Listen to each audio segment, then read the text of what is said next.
Hello students, determinant में basic चीज़ें हम पढ़ चुके हैं और अभी आगे बढ़ते हैं प्रॉपर्टीज़ ऑफ डिटर्मिनेंट के बारे में। पिछले क्लास में हमने थोड़ा डिस्कस किया था प्रॉपर्टीज़ ऑफ डिटर्मिनेंट्स। बहुत ही आसान सा एक चैप्टर है और क्या क्या प्रॉपर्टीज़ होती हैं ये अगर आप याद कर लेते हैं तो बहुत सारे क्वेश्चन बहुत जल्दी भी सॉल्व हो जाएंगे। ठीक है, बात करते हैं अपन पहली प्रॉपर्टी की।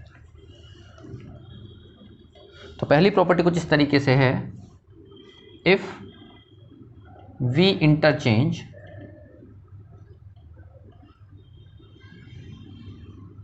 rows and columns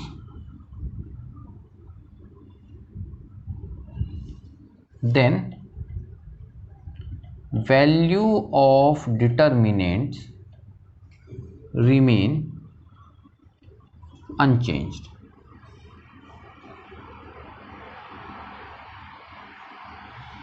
ठीक है, तो सबसे पहली प्रॉपर्टी क्या है कि मान लीजिए कोई डिटरमिनेंट इस तरीके से लिखा हुआ है a1 a2 a3 b1 b2 b3 c1 c2 c3।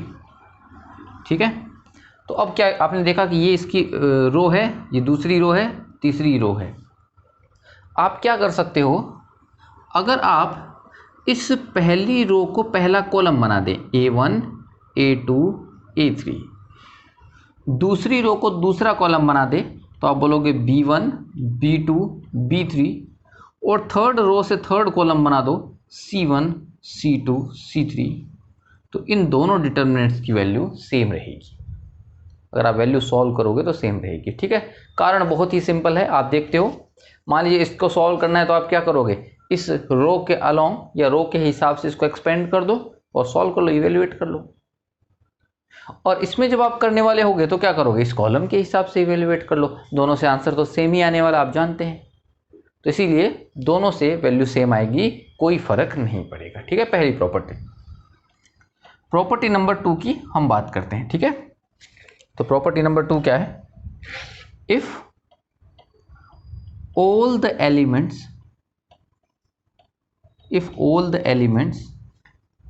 of a row or column, ठीक है, if all the elements of a row or column are zero then value of determinant will be zero। तो दूसरी ये property बड़ी simple property है कि किसी भी एक पूरी रो या किसी भी एक पूरे कॉलम के एलिमेंट सारे ही जीरो हो जाएं तो उस डिटर्मिनेंट की वैल्यू भी जीरो आएगी। ठीक है, जैसे कि फॉर एग्जांपल 2 3 5 0 1 7 2 -1 0 2 -1 5 0, कुछ इस तरीके से। मान लीजिए 4 हमने बनाए हैं तो हमको रोज भी 4 बनानी पड़ेंगी, यानी -1 -3 -2 और 0। ठीक है, तो इसमें क्या हो गया, ये एक कॉलम के सारे ही एलिमेंट जीरो हैं। अगर एक कॉलम के सारे एलिमेंट जीरो हैं तो कुछ टेंशन आपको लेनी है, आप सीधे सीधे क्या बोल दोगे, आंसर जीरो आएगा। ठीक है, क्यों जीरो आएगा, क्योंकि सर इसके अलोंग एक्सपेंड कर देंगे। ज़्यादा लफड़ा क्यों पालते हैं, इसके अलोंग एक्सपेंड करोगे तो आंसर क्या आएगा, प्लस माइनस, पहला तो माइनस आएगा, -0 इंटू समथिंग तो answer zero, +0 into something zero, plus -0 into something zero, +0 into something zero, तो टोटल अल्टीमेट आंसर कितना आ जाएगा, जीरो। बहुत ही आसानी से ये बात आप बता सकते हो, इसमें कोई सोचने वाली बात नहीं है। शायद आपको समझ में आया होगा। चलिए आगे बढ़ते हैं। नेक्स्ट तीसरी प्रॉपर्टी पे हम जाते हैं। तो प्रॉपर्टी नंबर 3 क्या बोलती है, इफ 2 rows और 2 columns of a determinant are identical then value of determinant will be 0। ठीक है, अगली बात क्या बोली गई है, अगर कोई डिटर्मिनेंट में या तो कोई दो रो या फिर कोई दो कॉलम आइडेंटिकल हो जाएं तो उस डिटर्मिनेंट का वैल्यू 0 आएगा। ठीक है, किस तरीके से देखिए, मान लीजिए डिटर्मिनेंट हम बनाते हैं 215 -132, ठीक है 215। तो इसमें मैंने क्या किया है, ये एक रो और एक ये रो दोनों क्या है, एक जैसी।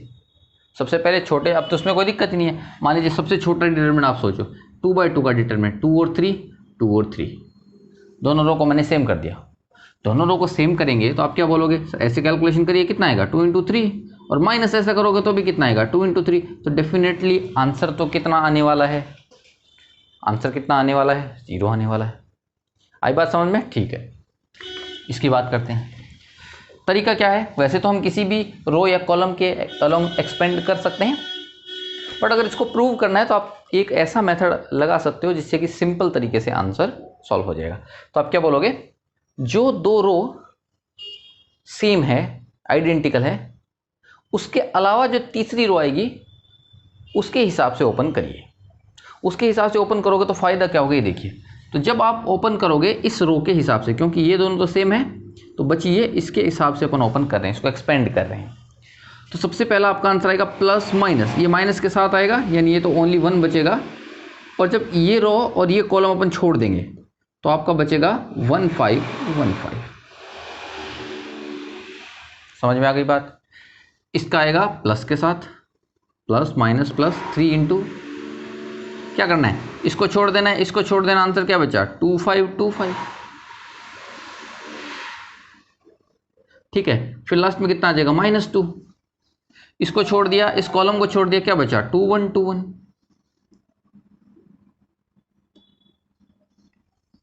क्या देख रहे हो आप, ये दोनों, ये दोनों, ये दोनों, इसका आंसर भी 0 आएगा, इसका आंसर भी 0 आएगा, इसका आंसर भी 0 आएगा, तो डेफिनेटली टोटल आंसर कितना हो गया 0।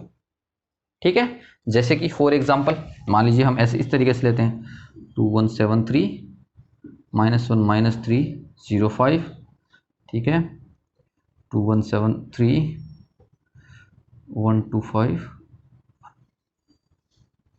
4 क्रॉस 4 का हमने ले लिया, ऑर्डर 4 का डिटर्मिनेंट हमने ले लिया। इसमें क्या है, ये पहली और तीसरी रो आप देख सकते हो, ये क्या हो गई है, आइडेंटिकल हो गई हैं। कोई भी दो रो आइडेंटिकल है, आंसर कितना आएगा 0। ठीक है, अच्छा इसको ऐसे आप डायरेक्टली भी बोल सकते हो, इसका आंसर कितना आएगा 0। कैसे बोला आपने सर, इसका कारण ये रहेगा, इसका कारण ये रहेगा कि रो नंबर 1 आइडेंटिकल है रो नंबर 3 के। रीजन भी आप देख सकते हो, बट होगा कैसे, वही तरीका अपना कि भाई अगर ये दो रो आपकी आइडेंटिकल है तो क्या करो, इसके अलोंग एक्सपेंड कर दो। तो जब इसके अलोंग आप एक्सपेंड करोगे तो सबसे पहले आएगा प्लस माइनस। अच्छा कैसे करते हैं, याद होगा आपको, इसका नंबर क्या है, इस जो ये जगह है इसका नाम क्या होगा, इसका नाम है ए, रो नंबर कितना है 4 और कॉलम नंबर कितना है 1, तो इसका नाम होगा A41 A42 A43 A45। तो आप देखिए 4 + 1 कितना होता है 5, तो -1⁵ करोगे तो आंसर कैसा आएगा, -1⁵ करोगे तो आंसर आएगा नेगेटिव। तो इसका मतलब ये नेगेटिव के साथ खुलेगा, -1 इंटू, आप क्या बोलोगे, इसको छोड़ दीजिए, इसको छोड़ दीजिए, ये बचा 173 -305 173। ठीक है, उसके बाद अल्टरनेटिव साइन, तो ये आ जाएगा +2, इसको छोड़ दिया, इसको छोड़ दिया, 273 -105 273 -105, लास्ट में कितना बच जाएगा 273 फिर से। ठीक है, एक और आएगा, फिर एक और आएगा, 4 ऐसे डिटरमिनेंट आपके और बन जाएंगे। ठीक है, तो अब ध्यान से क्या देखोगे कि सर इसमें भी ये दो रो एक जैसी हो गई, फिर इसमें भी ये दोनों रो एक जैसी हो गई, इसी तरीके से इसमें भी दो रो कॉमन हो जाएंगी, इसमें भी दो रो एक जैसी हो जाएंगी, आइडेंटिकल हो जाएंगी। समझ में आई बात? तो इसको जब आप फिर से इसको आगे आप सॉल्व करोगे, मान लीजिए इसको फिर से आप आगे सॉल्व करोगे तो क्या होगा, फिर से आपको इसके मतलब ये जो बिना आइडेंटिकल वाली है इसके अलोंग ओपन कर देना।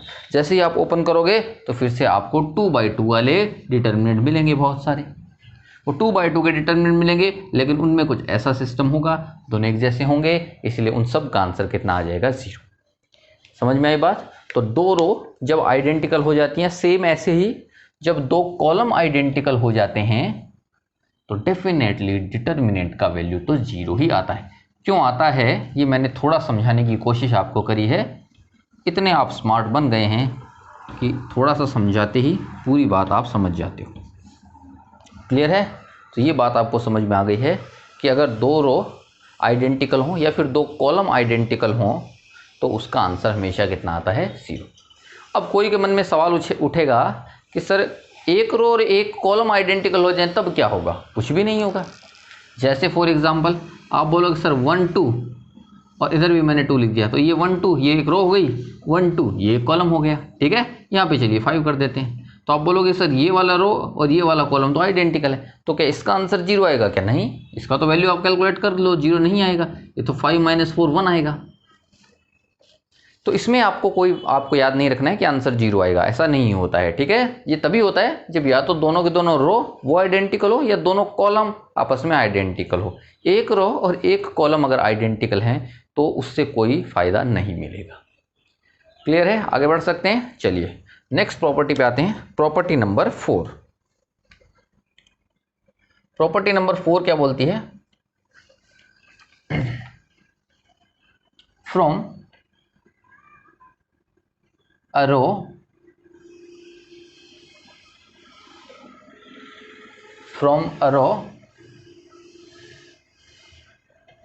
we can take common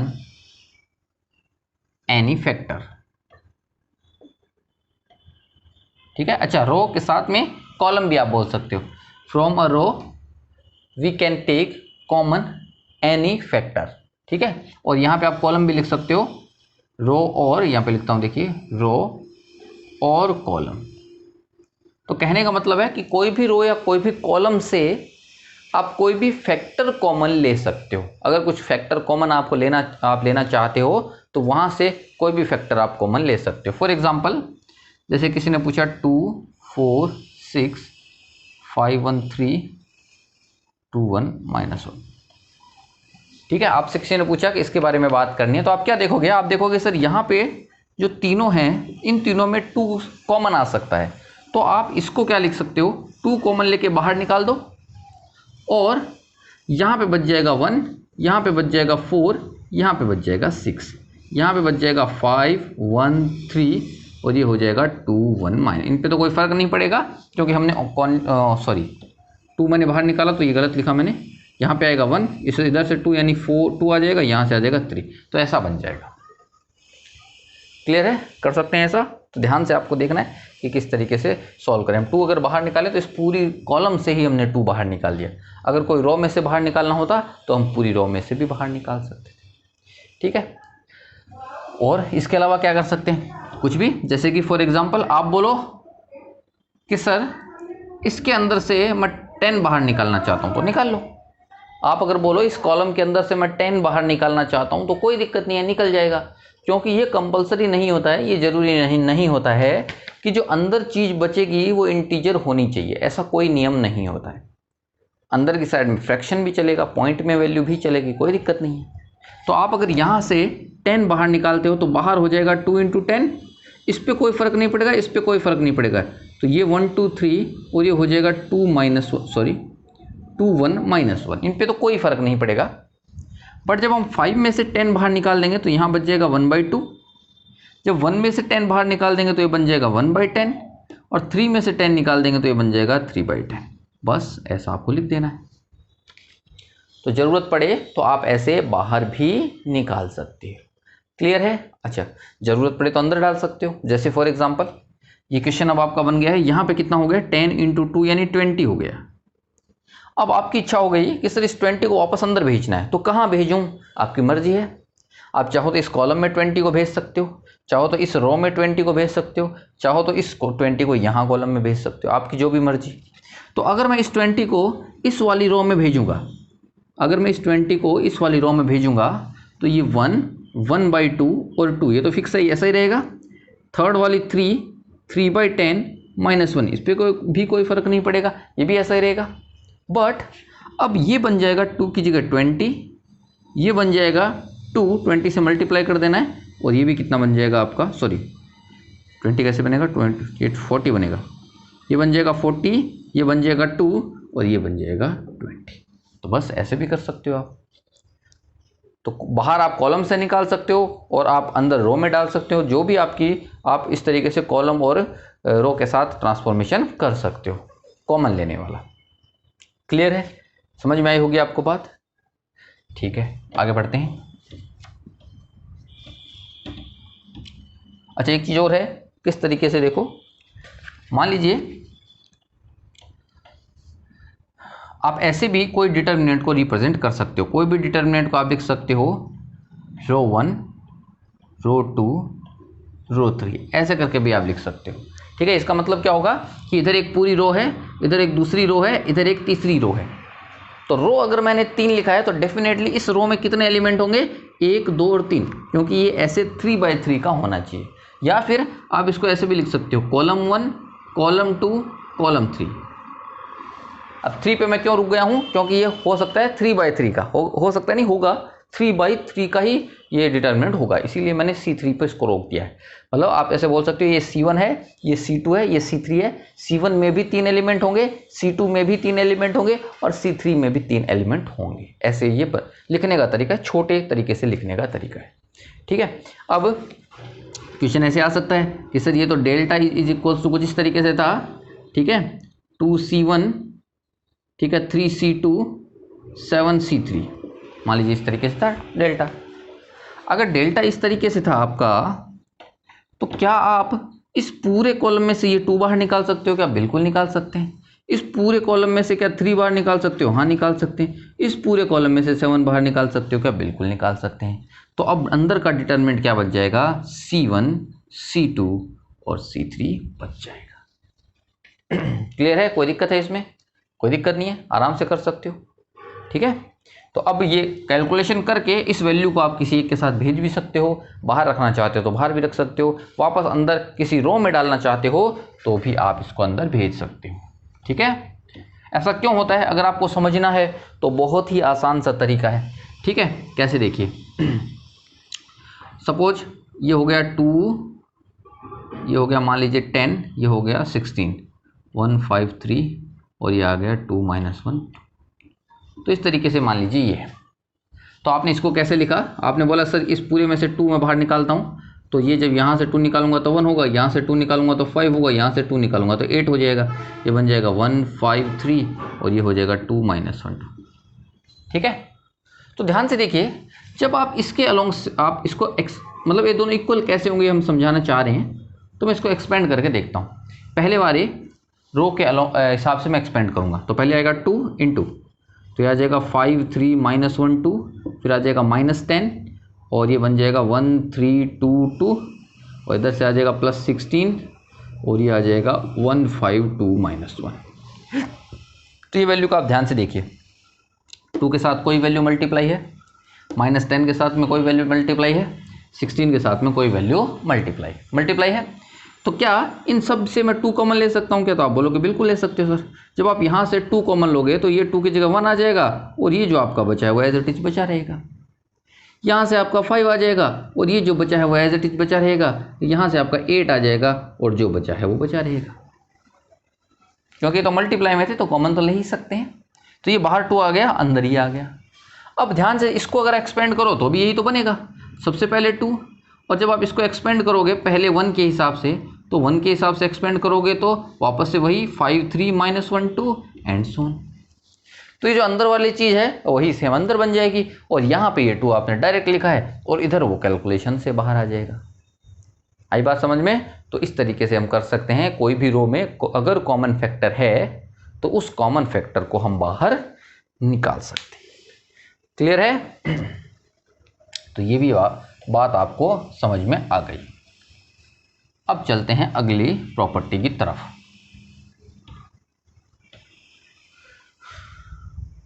तो बात करते हैं property number 5।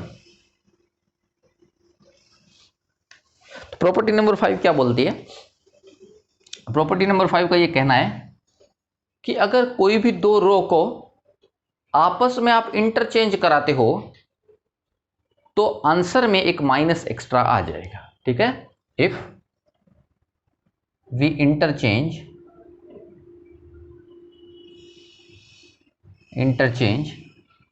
any two rows, then value of determinant will be negative of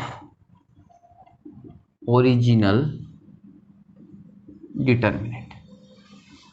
ठीक है, तो अगर मैंने रो के लिए ये बात बोली है तो डेफिनेटली ये कॉलम के लिए भी बात ट्रू होगी।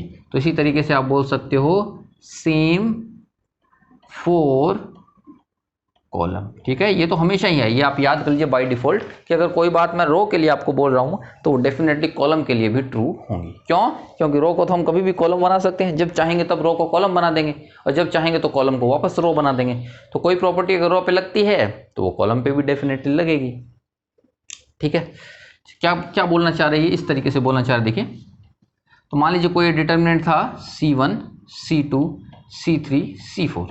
ठीक है, आप ऐसा मत करना कि सर ऐसे ये डिटरमिनेंट थोड़ी हो गया, इसमें तो रो आपने एक लिखी है कॉलम लिख दिए, सॉरी रो आपने यहाँ एक ही लिखी है कॉलम लिख दिए 4, ऐसे थोड़ी।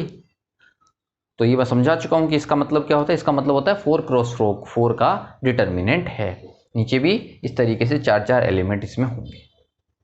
क्लियर है? हमने क्या किया है, हमने कुछ इस तरीके से किया, ये जो C1 और C3 है इन दोनों को आपस में इंटरचेंज करा दिया। किसी को भी करा सकते हो, C1 C2 C1 C3 या फिर C2 C4, किसी को भी करा सकते हो। तो ये बन जाएगा C3, फिर C2 तो एज इट इज रहेगा, C3 की जगह C1 आ जाएगा और फिर C4 एज इट इज रहेगा। ठीक है, तो इन दोनों में एक माइनस का अंतर आएगा, इन दोनों में हमेशा एक माइनस का अंतर आएगा। क्लियर है? कुछ भी नहीं है, ये प्रॉपर्टी आराम से आप देख सकते हो कि क्यों ये माइनस का आता है। सॉल्व करोगे तो आपको पता चलेगा ये माइनस का क्यों आता है। बहुत ही आसान सी एक चीज़ आपको मैं दिखाता हूँ, जैसे कि मान लीजिए लिखा हुआ था ABC और D। ठीक है, तो आंसर कितना आ गया, इसका आंसर आएगा AD माइनस BC आएगा। चलिए अब मैंने क्या किया है, चलिए इस कॉलम को इस कॉलम के साथ इंटरचेंज करा देते हैं। इस कॉलम को इस कॉलम के साथ किया था, इसमें इस कॉलम को चेंज करा देते हैं। तो पहले आ जाएगा BD और दूसरे वाले कॉलम की जगह आ जाएगा AC। वैल्यू देखिए कितना आता है, BC माइनस AD। तो ध्यान से देखिए, ये तो इसका जस्ट उल्टा आ गया। तो आप देख सकते हो ये यहाँ पे माइनस लगाएंगे तो ये एकदम क्लियर हो जाएगा। आई बात समझ में? तो इसीलिए एक माइनस एक्स्ट्रा आ जाता है। ठीक है, अब ये तो मैंने 2 क्रॉस 2 के लिए प्रूव किया है। 3 क्रॉस 3 के लिए क्या करेंगे, कुछ भी नहीं है। जब हम 3 क्रॉस 3 को वापस सॉल्व करेंगे तो वो भी कभी ना कभी एक 2 क्रॉस 2 में कन्वर्ट होता है कि नहीं होता है। 5 क्रॉस 5 को सॉल्व करेंगे तो वो 4 क्रॉस 4 में कन्वर्ट होगा, फिर वो 4 क्रॉस 4 वाला 3 क्रॉस 3 में कन्वर्ट होगा, फिर 3 क्रॉस 3 वाला 2 क्रॉस 2 में कन्वर्ट होगा। तो फाइनली जब हम किसी रो को कॉलम के साथ इंटरचेंज कर देंगे तो हर बार यही होगा, हर बार यही होगा। कोई एक कॉलम जब 2 क्रॉस 2 में हम पहुंच जाएंगे तो ये कॉलम और रो अपने आप चेंज हो जाएंगे एक दूसरे में। ठीक है, मतलब ये दोनों जो कॉलम मैंने बताए हैं वो चेंज हो गए हैं यहाँ पे, तो वहां पर भी ऐसा हो जाता है। तो लास्ट में हर एक के साथ में क्या आ जाएगा, माइनस, तो इसीलिए टोटल में से माइनस बाहर आ जाता है। क्लियर है? तो शायद ये प्रॉपर्टी आपको समझ में आई होगी। ये प्रॉपर्टी में हम क्या करते हैं, C1 को C3 के साथ इंटरचेंज कर दिया। इंटरचेंज करने का मतलब है ओनली C1 और C3 के साथ छेड़छाड़ हमने करी है, बाकी सबको वैसे का वैसा ही रखा है। ठीक है, दूसरा जो होता है अगली प्रॉपर्टी जिसको मैं बोल सकता हूं वो है रोल ओवर। ठीक है, दूसरी चीज क्या है, रोल ओवर। इसका क्या होता है, ये कैसे इंटरचेंज से अलग है, ध्यान से देखना। तो इस बार मैंने क्या देखा, मान लीजिए C1 C2 C3 C4 और C5 ये एक डिटर्मिनेंट था 5 क्रॉस 5 का। देख सकते हो ये 5 क्रॉस 5 का डिटर्मिनेंट है। तो इंटरचेंज में हम क्या करते थे, हमने क्या किया, जैसे कि मान लीजिए C1 और C4 को इंटरचेंज कराना था तो हम क्या करते थे, अपने आप भाई C1 की जगह कितना लिख देते थे, C4, C2 और C3 को एज इट इज रखते थे और C4 की जगह क्या रख देते थे, C1, और C5 तो फिर है ही। तो ये जो आंसर आता था वो ओरिजिनल का नेगेटिव आता था। इसकी वैल्यू इसके नेगेटिव के बराबर आएगी, या फिर इसमें नेगेटिव लगा देंगे तो उसकी वैल्यू आ जाएगी। ये चीज़ हमने पढ़ी, ठीक है। रोल ओवर में क्या होता है, देखिए रोल ओवर में ये होता है, अब मैंने बोला कि C1 को रोल ओवर करा दो 3 कॉलम के बाद, या 3 कॉलम के ऊपर से इसको रोल ओवर करा दो। अगर मैंने ऐसे बोला, ठीक है, roll over C1 over 3 columns. अगर मैंने आपसे पूछा कि C1 को 3 कॉलम के ऊपर से रोल ओवर करा दो, इसका मतलब क्या होगा, देखिए इसका मतलब क्या होगा, इसका मतलब कुछ इस तरीके से होगा, C1 C2 C3 C4 और C5 ये था। तो आप क्या करो, C1 को पकड़ो और बाहर निकाल दो। C1 को पकड़ के आप बाहर निकाल दीजिए। C1 को जब हमने बाहर निकाला तो C1 की जगह ये खाली हो गई। अब क्या करें, इन 3 कॉलम, क्योंकि इसने 3 बोला है तो 3 कॉलम को एज इट इज पकड़ो और एक जगह से इधर ऐसे खिसका दो। तो जब C1 को ऐसे बाहर निकाल दिया तो C2 C3 और C4 ये इधर आ गए, और C5 तो एज इट इज था ही, यहाँ पे एक जगह खाली हो गई और उस जगह में जाके आपने C1 को रख दिया। आई बात समझ में? ध्यान से देखना, यहाँ पे पहले क्या आया है C4, यहाँ पे क्या आया है C1। C1 और C4 आपस में इंटरचेंज हो गए हैं, कुछ भी नहीं, बाकी एज इट इज थे, जहाँ पर थे वहीं रखना था। C1 को C4 पे ले गए, C4 को C1 पे ले गए, ठीक है। यहाँ पे हमने क्या किया है, जैसे ही हमने C1 को हटाया, जैसे ही हमने C1 को हटाया तो क्या हो गया, तुरंत पीछे वाले आगे आ गए। जैसे कि बैंक की लाइन में होता है, जैसे ही आपके फॉर्म में कुछ गड़बड़ हो जाती है तो वो क्या बोलता है, जाओ पीछे जाओ। तो जैसे ही आप हटते हो सारे के सारे तुरंत क्या आ जाते हैं, आगे बढ़ जाते हैं। तो वैसे ही यहाँ पे हुआ, जैसे ही आप C1 को हटाया तो आपने देखा कि ये तीनों के तीनों सट से इधर आ गए, आगे आ गए। आगे आते यहाँ पे जगह क्लियर हुई, तो यहाँ पे जैसे ही जगह खाली आपको दिखी, आप भाग के वहाँ चले गए, क्योंकि आपके फिर क्या बोलोगे, वे 3 लोगों के साथ मैंने रोल ओवर किया, 3 लोगों के ऊपर से रोल ओवर किया। तो वही चीज़ है, अभी हमने 3 कॉलम के ऊपर से रोल ओवर किया। तो क्या होगा, इसका आंसर आ जाएगा -1⁻³ एक्स्ट्रा। इसका आंसर क्या आ जाएगा, -1⁻⁻, जितनों के ऊपर से आपने रोल ओवर किया है वो वाली चीज, ओरिजिनल का वैल्यू इसके बराबर होगा, ठीक है। तो मैं क्या लिख सकता हूं, अच्छा ये बात मैंने रो के लिए बोली है तो आप समझ जाना, कॉलम के लिए भी ऐसा ही होगा। ये मैंने अभी कॉलम के लिए करके दिखाया है, तो भी रो के लिए भी ऐसा ही होगा। तो हम बोल सकते हैं, if we roll over any column और row over n columns or rows, then value of determinant will be -1⁻n times value of original determinant, ठीक है। तो ये वैल्यू हो जाएगी जो भी ओरिजिनल डिटरमिनेंट की अपनी वैल्यू थी, ठीक है, उसके -1⁻n टाइम्स हो जाएगी। तो अब माइनस आएगा कि प्लस आएगा वो आपको पता चल गया। अगर आप इवन कॉलम या इवन रो के ऊपर से रोल ओवर करा रहे हो तो डेफिनेटली आपका उतना ही वैल्यू रहेगा। अगर आप ऑड के टाइम करवा रहे हो तो डेफिनेटली आपका आंसर 1 माइनस और एक्स्ट्रा में आ जाएगा, ठीक है। तो अब आते हैं अपन प्रॉपर्टी नंबर 7 पे। प्रॉपर्टी नंबर 7 क्या बोलती है, इसके हिसाब से अगर एक कोई भी रो या कॉलम किसी दूसरी रो का कोई मल्टीपल है तो उस डिटरमिनेंट का आंसर कितना आएगा, 0।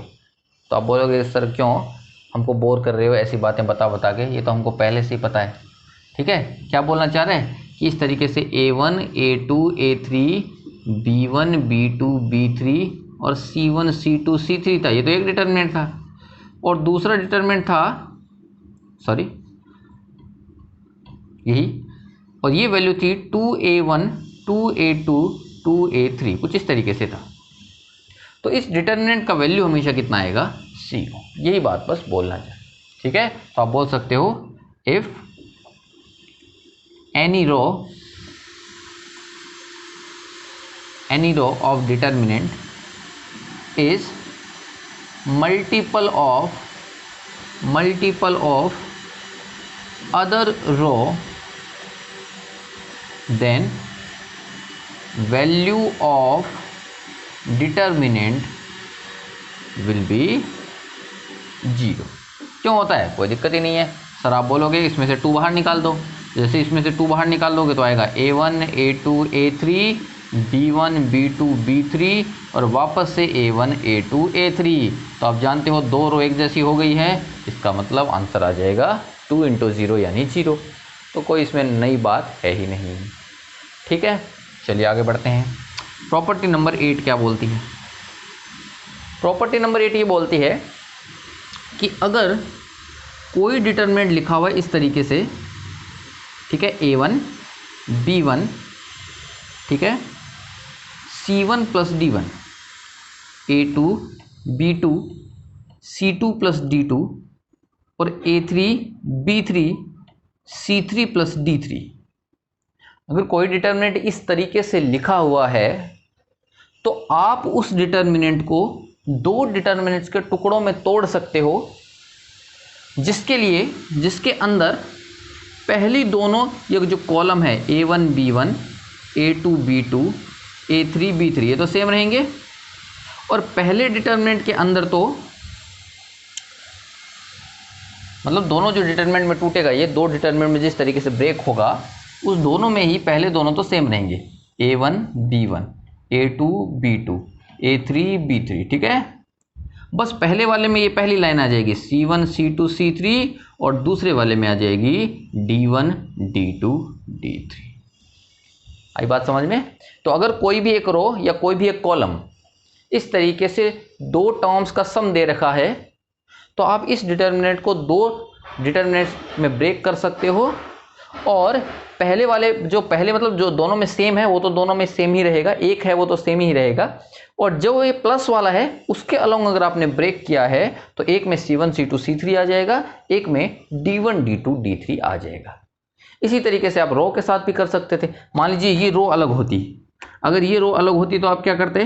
2 डिटरमिनेंट ऐसे बनाते जिसमें ये ऊपर वाली दोनों रो तो सेम रहती, जो इसका C1 वाला पार्ट होता वो यहाँ C1 C2 C3 आ जाता, और इसका जो D1 वाला पार्ट था वो यहाँ पे D1 D2 D3 आ जाता।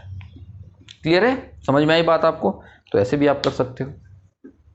इसके बाद प्रॉपर्टी नंबर 9 की हम बात करते हैं। प्रॉपर्टी नंबर 9 बहुत इंपॉर्टेंट है और यही हम काम में लेते हैं ज़्यादातर। वैसे तो ये भी काम में तो आती हैं बट उसको ज़्यादा हम काम में लेते हैं। ठीक है, प्रॉपर्टी नंबर 10 क्या है?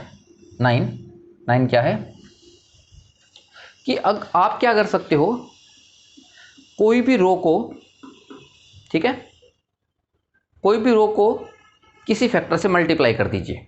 कोई भी रो को किसी फैक्टर से मल्टीप्लाई करके उसको किसी दूसरी रो में जोड़ सकते हो, उसमें ऐड कर सकते हो। इसी तरीके से कोई भी कॉलम में दूसरे कॉलम को किसी से मल्टीप्लाई करके ऐड कर सकते हो, उससे डिटरमिनेंट की वैल्यू पर कोई फर्क नहीं पड़ेगा। बट ये बात में आपको ध्यान रखना है कि आप रो में मल्टीप्लाई करके कॉलम में नहीं ऐड कर सकते। आपको हमेशा क्या करना पड़ेगा, अगर आप रो में चल रहे हो तो रो में ही चलना पड़ेगा, कॉलम में कर रहे हो ट्रांसफॉर्मेशन तो कॉलम में ही चलना पड़ेगा। क्या बोलना चाह रहे हैं ये देखिए। ठीक है, if we add any multiple of any row into other row, then value of determinant remains same। ठीक है, कहने का मतलब इस तरीके से है, मान लीजिए दे रखा था A1 A2 A3 B1 B2 B3 और C1 C2 C3। ठीक है, आपने क्या बोला सर, इस जो ये तीसरे नंबर रो है उसको मैं 3 से मल्टीप्लाई करूंगा, चलिए K से हम इसको मल्टीप्लाई करेंगे। K से मल्टीप्लाई करके एलिमेंट्स को पहली रो में जोड़ देंगे। ठीक है, तो इसको मैं k से मल्टीप्लाई करूंगा तो क्या आएगा, KC1 KC2 KC3 और इनको मैं पहली रो में जोड़ रहा हूं, तो आंसर क्या बन गया, A1 प्लस KC1, दूसरा क्या मिल गया A2 प्लस KC2, फिर मिल गया A3 प्लस KC3। मैंने क्या किया है, ये जो थर्ड नंबर है उसको किसी एक कांस्टेंट k से मल्टीप्लाई किया और मल्टीप्लाई करके तीनों चीज़ों को इसमें जोड़ दिया, पहली रो में जोड़ दिया या फिर दूसरी रो में, जो आपकी मर्जी है आप उसमें जोड़ सकते हो। ठीक है, ऐड कर दिया। ठीक है, बट ये काम आपको क्या करना है, एक रो के साथ दूसरी रो के साथ करना है। ऐसा नहीं है इसको मैंने k से मल्टीप्लाई कर दिया और फिर मैं ऐड करने लग गया इसे C3 में, कॉलम 3 में ऐड करने लग गया, ऐसा नहीं करना है। अगर आप रो को मल्टीप्लाई करते हो तो रो में ही ऐड करना है, अगर आप कॉलम को मल्टीप्लाई करते हो, इस कॉलम को किसी से मल्टीप्लाई करते हो तो दूसरे कॉलम में ही आप ऐड कर सकते हो। बाकी दोनों को रखा same, B1 B2 B3 C1 C2 C3, तो ये दोनों डिटरमिनेंट की वैल्यू सेम आएगी, इनकी वैल्यू में कोई फर्क नहीं पड़ेगा।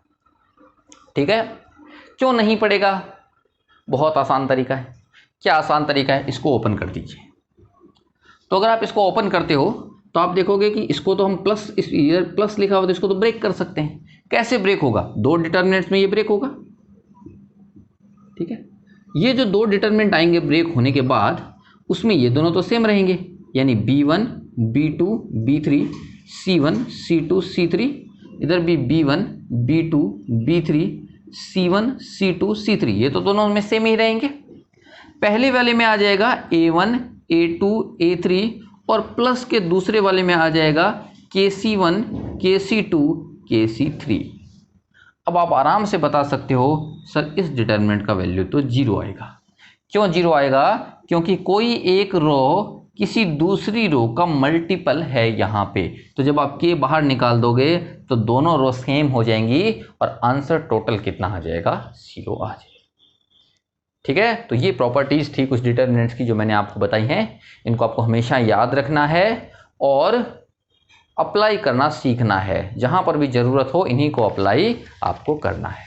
ठीक है, तो चलिए अभी आगे बढ़ते हैं क्वेश्चन ऑफ द डे पे। तो ये आपका क्वेश्चन ऑफ द डे है, आपको बताना है इस डेल्टा की वैल्यू क्या होगी। ठीक है, दिस प्लस दिस, तो इसकी टोटल वैल्यू क्या आएगी ये आपको बताना है। ध्यान से देख लेना है, ध्यान से नोट करना। 21537315 -1203 -4125, ये है 2 7 -1 -4 3535, ये हो जाएगा 5102, ये हो जाएगा 1321। तो इसको आप सॉल्व करिए और भेजिए आपके आंसर फटाफट।